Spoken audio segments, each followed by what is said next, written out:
Greetings, everyone. This is Rock and Roll Spot coming at you with the Weekly Comic Book Roundup. We've made it through this week's Marvel books, as well as about half of this week's DC books. Now it's time to wrap things up. We'll kick things off with Titans, number 5. Where we left off, the Titans were dealing with a fire in Borneo, and apparently military forces had showed up to basically to relocate the survivors. At the same time, Tempest had shown up at the at Titan's Tower in an effort to talk at the behest of Brother Blood, or well, Brother Eternity, as he's calling himself now, to the Flash, who had secretly taken a meteorite from the Church of Eternity's headquarters.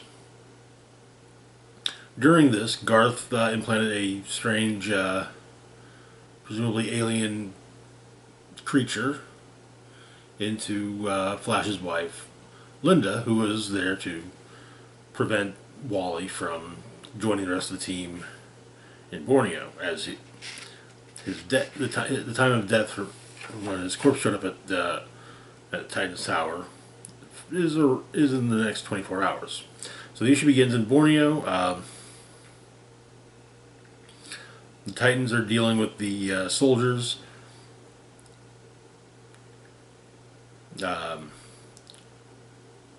Beast Boy gets a little fired up, causing him to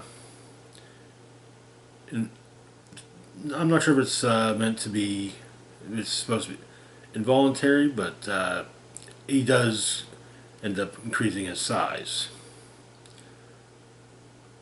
When the troops are dispatched, he reverts back to normal size. Raven helps calm him down. Also, to keep Wally safe, Dick has taken Wally and Linda to the Titans trophy room, which is on Mars. Going over all the various things, such as Mento's helmet, the staff of Mr. Twister, accordion Doomsday Machine. While going over everything in there, Linda walks over and attempts to activate the accordion Doomsday Machine. Meanwhile, the Titans go to New York via Raven's teleportation.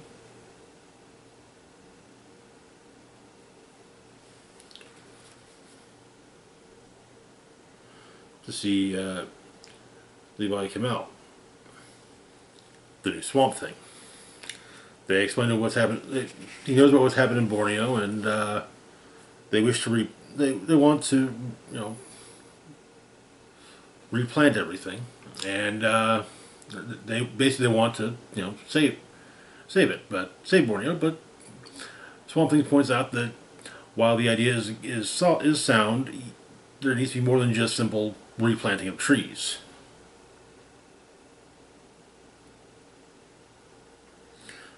Turns out Starfire's radiation Starfire gives off causes flowers to grow on Swamp Thing. He asks what it is, and she says it's ultraviolet radiation, and sunshine is necessary for what's necessary. And Swamp Thing opts to go with them back to Borneo. On Mars, the accordion Doomsday Machine does nothing when its activation button is pushed. Dick points out that they neutralized every weapon in the trophy room. Be pretty irresponsible not to. Flash is, of course, shocked that his wife is trying to kill them. She coughs up the creature, spits it at Wally, who manages to evade it through super speed. But Dick's able to at least incapacitate it with the taser and one of his screamo sticks.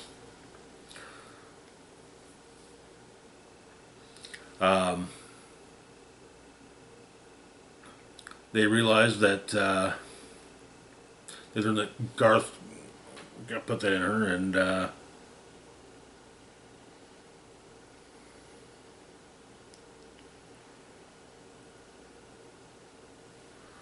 they do some studying of it. Mind controlling alien parasite.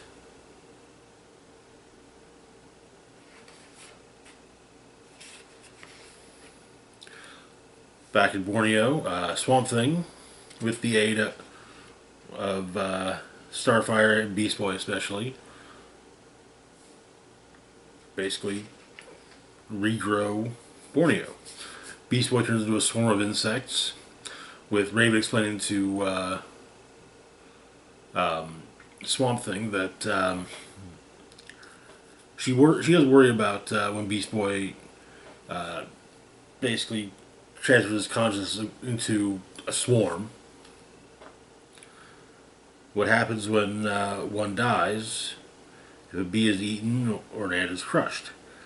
Apparently, Beast Boy says that he feels a little piece of himself fading away, but it doesn't stop him. And so,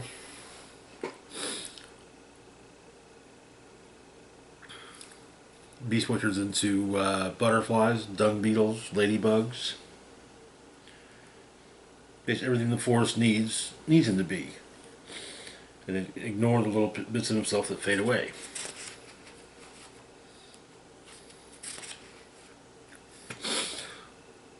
Within a day, the forest is greatly improved, and some of the indigenous life has returned. But Dick shows up with Wally, explains that he thinks that Garth's in trouble.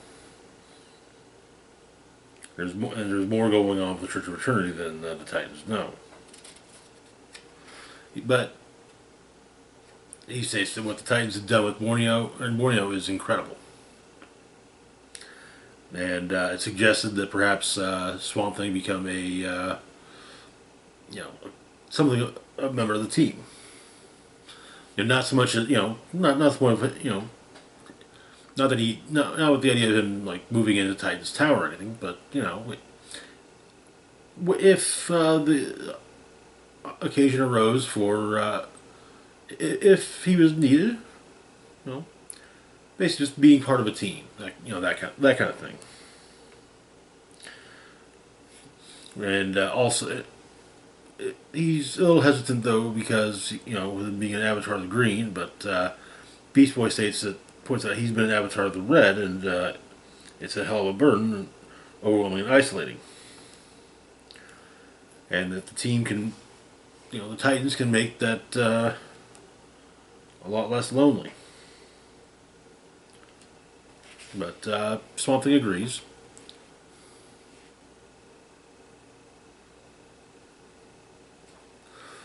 Back at the headquarters of the Church of Eternity, Brother Eternity is not pleased with the fact that the Flash is in Borneo with the Titans when he should be dead.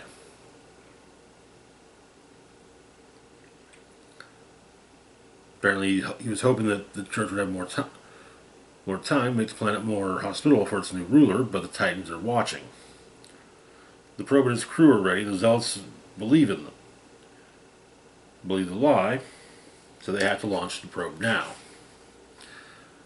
Which Brother Blood says as he wipes makeup from his face, revealing himself to be a Tamaranian. And that is where the issue ends. When it came to what the deal was with Brother Eternity, secretly a Tamaranian was not on my bingo card. At least I don't think it was. Moving on, though, to our next book, we've got Hawkgirl, number 5. Where we left off, Pecchio had been making deals with had already made a past deal with Galaxy, and was working on making a deal in the past with Kendra. So the issue begins Kendra's childhood in Florida with her mother and her grandmother. While her mom and her grandma talk, mom's planning to move away from Florida. Well, Pecula comes to talk to young Kendra, saying, whatever it is you want most, whatever your heart desires, I'll give it to you. Kendra refuses. Vulpecula does not take kindly to that, but Kendra adds that she doesn't know Vulpecula and doesn't want to. But grown-up Kendra shows up and smacks Vulpecula in the face with her mace. No, actually, no, punches her. Just straight up punches her. No mace. Kendra can't affect her past, but though Vulpecula can. However, Kendra is able to follow her along her lifeline. When she started living with her grandfather, when she discovered she was pregnant, shortly before a suicide attempt, or during a suicide attempt, I should say. That first time, during the suicide attempt, Kendra was actually able to interact with her younger self.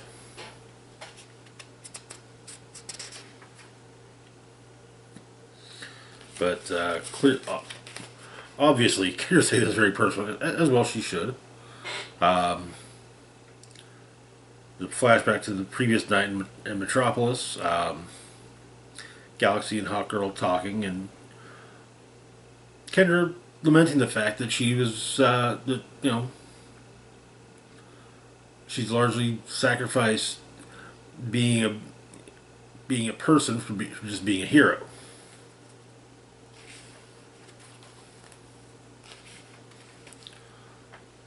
Then further back in the timeline, we get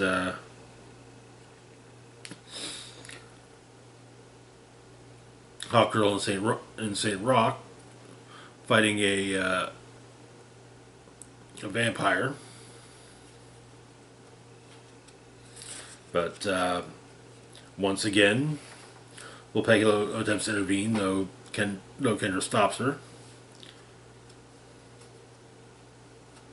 Wondering, Vulpecula is curious as to how she's been able to refuse all the offers that Vulpecula's made, and Kendra chalks up basically to quality upbringing. Then they end up in the Hall of Justice shortly after Hawkwoman and Hawkman receive their eternal reward, and Vulpecula asks what Kendra wants more than anything. Kendra says to be part of something bigger than herself.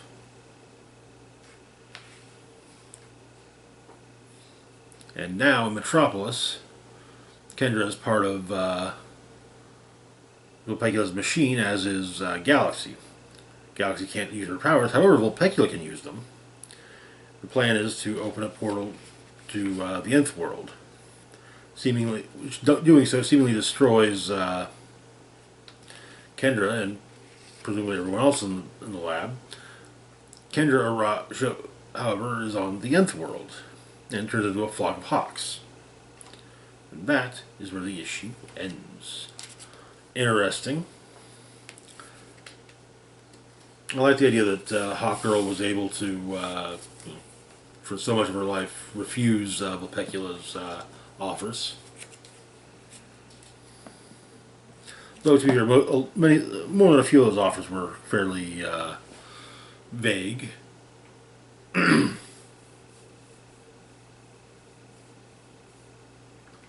Moving on, though, to our next book, we've got Wonder Woman #3.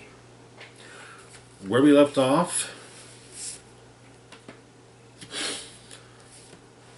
Wonder Woman was basically continuing to be a pain in the ass of Sarge Steel. And it turns out that perhaps the Amazon that caused the pool hall massacre may have been, or was perhaps the Amazon that Diana challenged to become to secure the ambassador of man's world. So the issue begins. Wonder Woman walks into this Southside Defense Industries, wants to know where Sarge Steele's office is. Guy behind the desk, paying attention to his crossword puzzle rather than the woman who just walked up, asking questions. And then, well, he does look up and notices it's Wonder Woman, and he tells her everything she needs to know. Meanwhile, the Sovereign is entertaining one of the soldiers that fought against Wonder Woman in the last issue. You know, a lot of it's just showing off his collection of historical artifacts, including the pistol used to assassinate Lincoln. But Wonder Woman makes her way to Sarge Steele's office, making short work of the of security forces.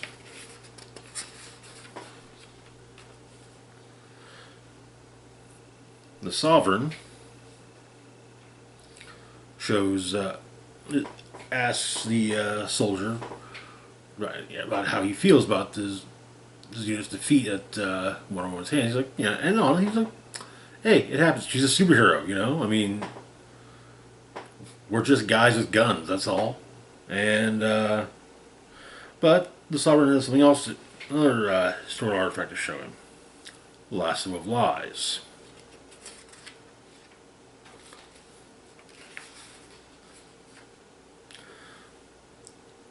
With both of them, each of them holding the lasso, the Sovereign convinces the soldier that his experience, the defeat at Wonder Woman's hands, was utterly demoralizing, and in fact is going to lead to his to him taking his own life in the near future.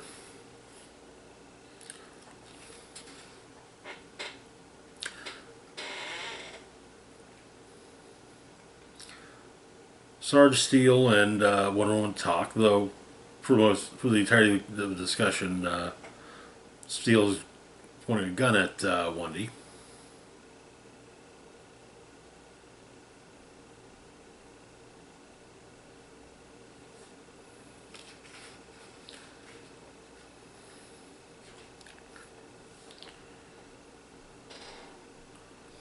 But when he said that he has an army, Wonder Woman is quick to remind him she has an invisible jet.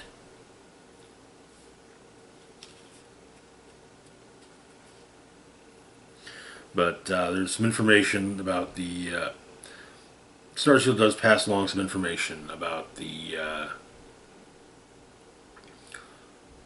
pool hall massacre. There was a blood sample that didn't match any of the victims. And it seems that maybe it's Amazonian. The soldier that was talking with the Sovereign takes his own life. And we learn that the events of the issue have been narrated by the Sovereign to a young woman. Seems, from the way these are framed, it seems that these events are being told to Wonder Woman's daughter at some point down the line. We've got a backup story set a few years from now. I mentioned Wonder Woman having a daughter. Well, if Wonder Woman had a daughter, or a kid in general, who's most likely to be her closest friends? Perhaps John Kent and Damian Wayne? that is what this story posits. As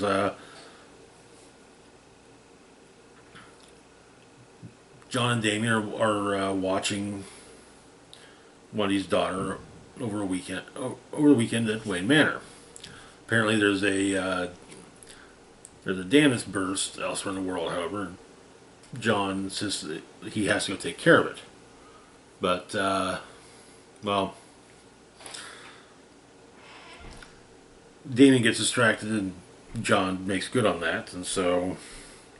Also, apparently, Damien has inadvertently taught Wonder Woman's daughter how to curse. But they decide, Damien decides that, okay, fine. There's, Dad's out of town with the League, or off planet with the League. Doesn't mean Gotham's unprotected. So he suits up as Robin and puts his babysitting charge in one of the older Robin costumes. Along with some knee pads.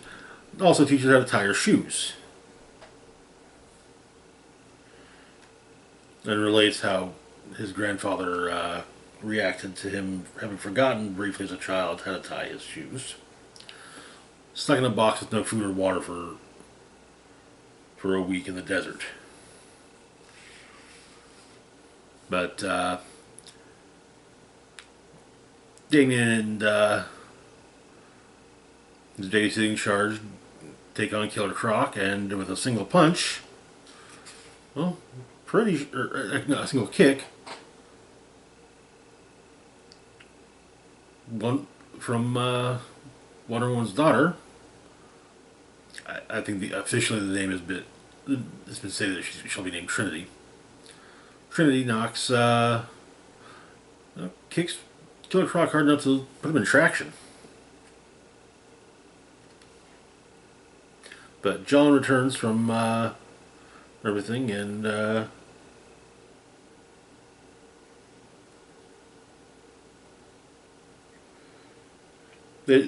John and Damien decide that maybe they don't have to tell Diana everything that happened.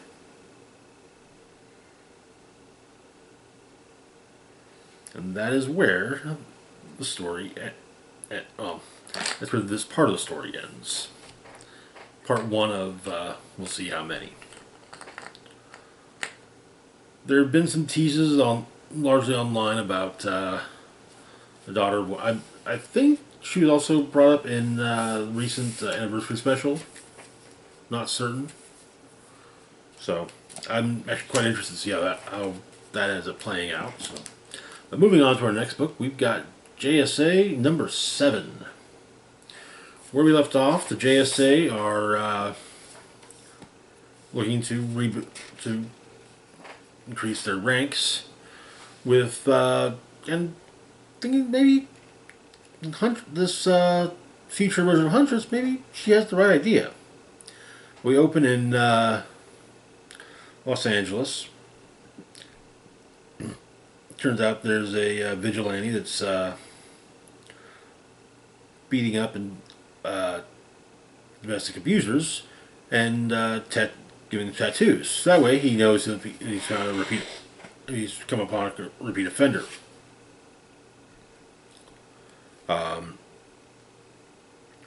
In Slaughter Swamp, Stargirl, Green Lantern, Huntress, and Batman are trying to potentially recruit Solomon Grundy. Dr. Fate and Salem are there as well. Salem is being snarky, and she casts a spell that burns Grundy to bone. But it is pointed out that this is happening on a Saturday. Meanwhile, at Belle Rev, Mr. Terrific, Jakeem Thunder, and Power Girl are attempting to recruit Icicle. He's worked with them before, taking on the Ultra Humanite.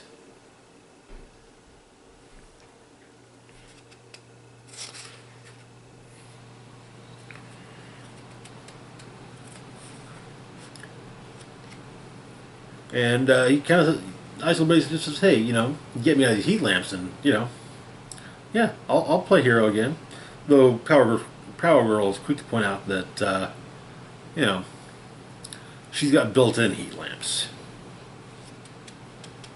If ice goes up 1 inch out of line. At in Ivy Town, at Cold Coast facility for the criminally insane, Dr. Midnight is talking with Jean Loring about her experiences with Eclipso. Jean insists that Ray is hiding on Dr. Midnight, secretly visiting her. But that's not the case. It seems, however, that perhaps Wildcat has been possessed by Eclipso and is going after Amanda Waller. Dr. Fate takes Salem to Fate's Tower.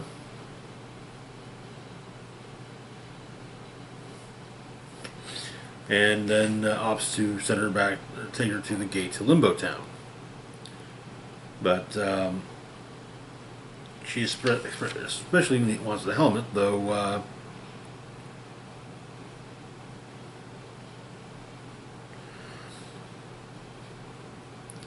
Dr. Fate tells Salem that when she's ready, basically maybe so she'll be stuck there until she's ready to be civil. But Fate gets a vision of Grundy saying, "Save Grundy."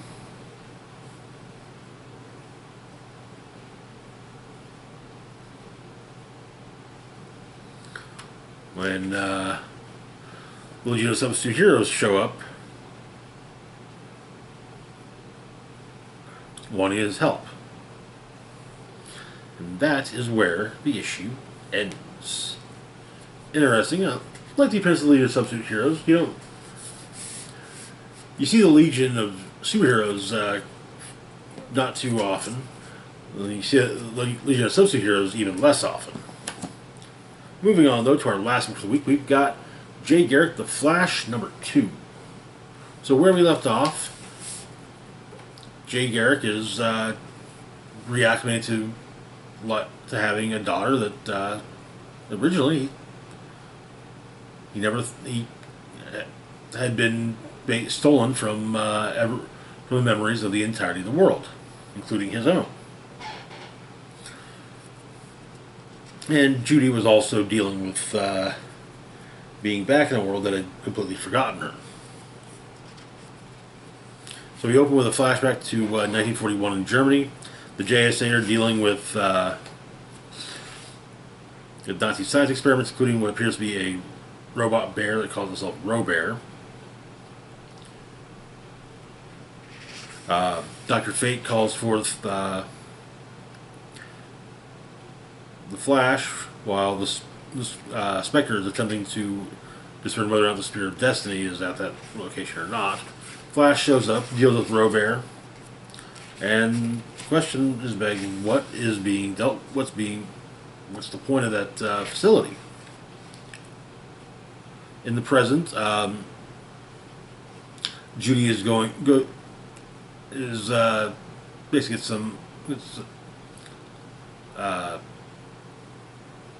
it's a once-over from Star Labs, the Detroit branch. She's got a long, healthy life ahead of her. But apparently, Stargirl wants to take Judy to a mall, whatever that might be. Basically, get her some new clothes, something a bit more modern. Initially, Jay's hesitant, but his wife's like, "No, go ahead, have fun."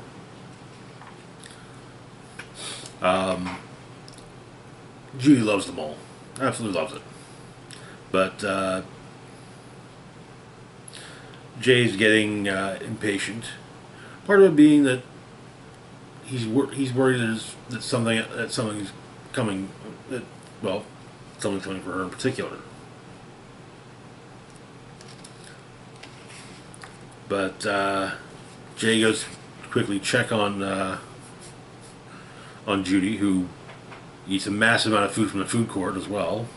Lance had a hell of a burp.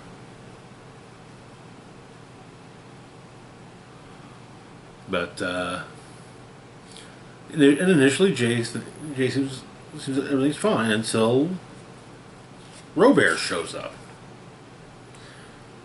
Jay runs down, saves Stargirl and his daughter, and then Jay and Judy team up against Robert. And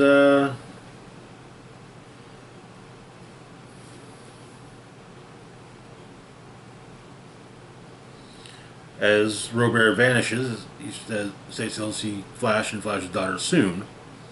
And Judy's momentary anger at her father for checking up on her, for spying on her, is replaced with curiosity as to what the hell's going on. And that is where the issue ends.